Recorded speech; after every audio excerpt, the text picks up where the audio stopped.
Hello, everybody. Welcome to Galaxy Brains, where that is not a mysterious distress call beaming in from deep space. It's your mother texting to say she'll murder you if you use her debit card to deposit another $200 in your DFS accounts.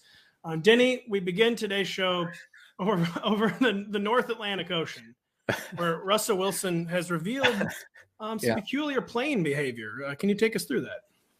His brain is truly a galaxy unto itself. Russell Wilson said, told reporters very proudly, in a way that I think he didn't know the public reaction, what the public reaction would be. He said that on the way to London to play the Jaguars this week, he exercised in the aisles to rehab his injured hamstring.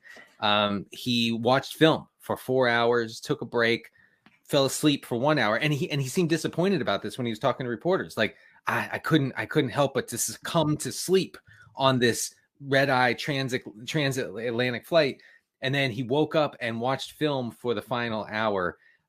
So clearly, maybe the most irritating athlete of all time. His teammates, I'm sure, were just desperately wanting to say, and maybe one did say, "Russ, can you please, for the love of God, sit down and have a beer or a coffee or something?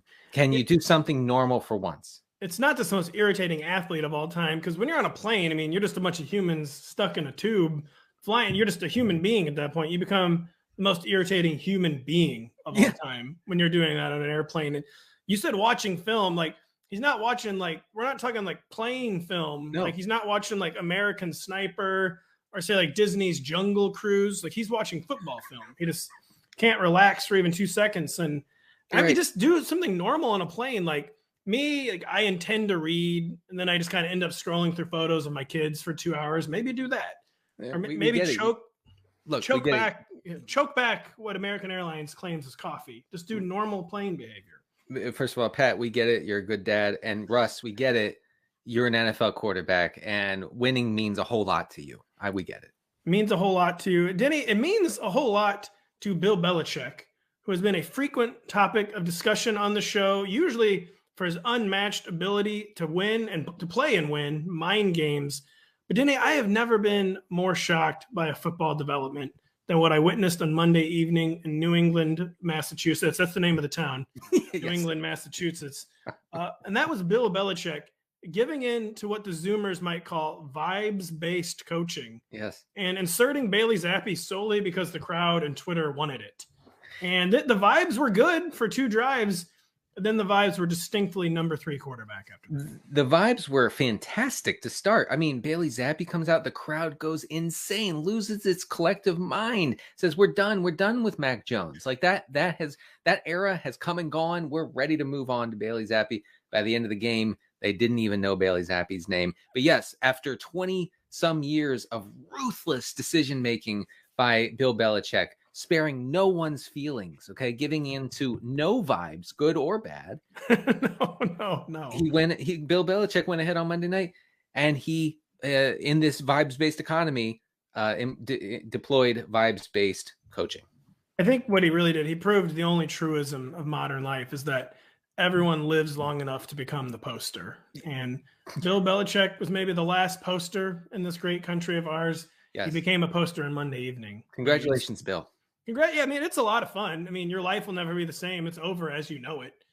You will never productively spend your time ever again. No, and your brain will never work the same. No, it will never work the same. Bill Belichick's uncorrupted mind has been corrupted by vibes and posting. Denny, someone who's not uncorrupted, he seems very clear about what he wants.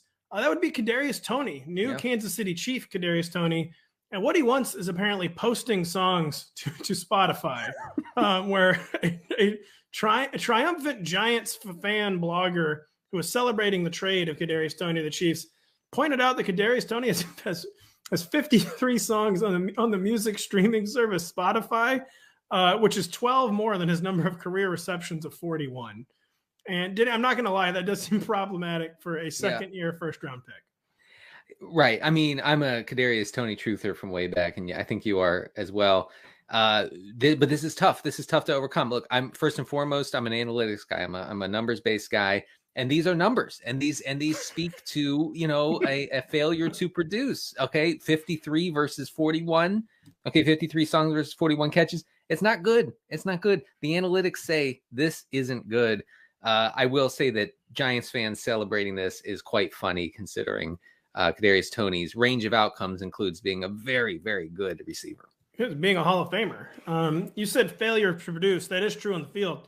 Not true in the studio. Or again, Denny has produced 53 songs that have been posted to the internationally popular streaming service Spotify. And maybe should he retire? Maybe we're asking the wrong question. Should Kadarius Toney be retiring? From Spotify, maybe from music making. From his NFL career, just maybe take it next level. Maybe start working with Jack Antonoff, however you pronounce that guy's name. Maybe make an actual hit pop album or two. I meant to listen to some Kadarius Toney before we logged on to do the Galaxy Brains today. I somehow forgot, but again, the numbers are troubling. Speaking of troubling, we have a development. That was a good transition. I don't care what anyone says.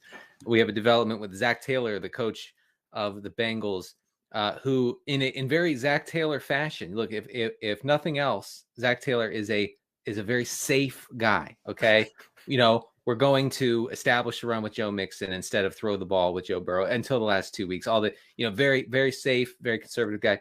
So he said the very safe thing that you say around Halloween time, which is, "I hate candy corn." Well, that's a spicy take, super hot take. No one else believes this, Zach.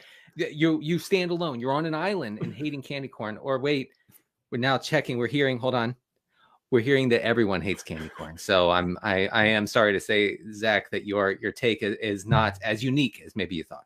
I can't remember. So you hate candy corn or you love candy corn? All right, look, no adult loves candy corn. Stop with that, okay? No. Maybe you. No, I like one candy corn. Okay. There is a point where you have 2, 3, 4, and it becomes disgusting. Okay. But it is made. Now people say, well, what does candy corn taste like? I've looked it up, folks. Okay. It's marshmallow. It's honey. It's just, pure sugar straight to your bloodstream. So it is enjoyable in a way, but let's be real. It's disgusting in large quantities. Denny, my dare officer told me there were only 2 things in this world where even one was too many. One of them was marijuana cigarettes, and the other was candy corn. Yeah. And I would say you and Zac Taylor are both wrong, because you shouldn't even have an opinion on candy corn. Candy corn is so self-evidently disgusting that no one should ever even try it to even know if it's good or bad. Like that was I looked at candy corn as like a 2 or 3 year old child and knew that would never be entering my body, no matter. And to this day, I believe this is true. I've never had a piece of candy corn, and I never will. I refuse to believe that. You definitely have. And if you had one now, knowing your sweet tooth, you're the guy who's saying, "Oh, I eat Airheads all day." Yeah, you would eat one. Don't get political. I mean, come on. you would say, this is actually not bad. Or you would lie and say, "Oh, no, it's not good." But yeah, getting back to Zac Taylor real quick. It is the most tired thing to say, "Oh, the way to eat candy corn is you open the bag and you dump it in the trash."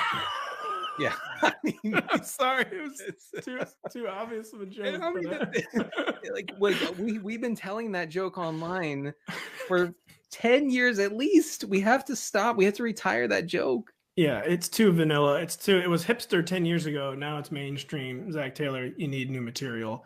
Just like you needed a new offense, and then you got it, and then look what happened. There you go. If you get new material, your life will it'll be amazing. Just like this show was amazing. So for Denny Carter, I'm Patrick Daugherty. Thank you for joining us and expanding your minds. We'll be back next week.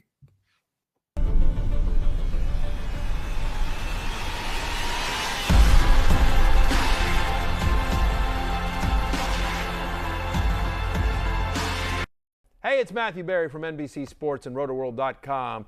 Just want to thank you so much for watching what you just watched, or at least being too lazy to click out of it after the autoplay just kept it going. So either way, thank you so much for just letting it scroll by your screen. And now I'd like to ask you respectfully, please subscribe to the NFL on NBC YouTube channel for the latest NFL news, fantasy headlines from Rotoworld, and betting analysis from NBC Sports Edge.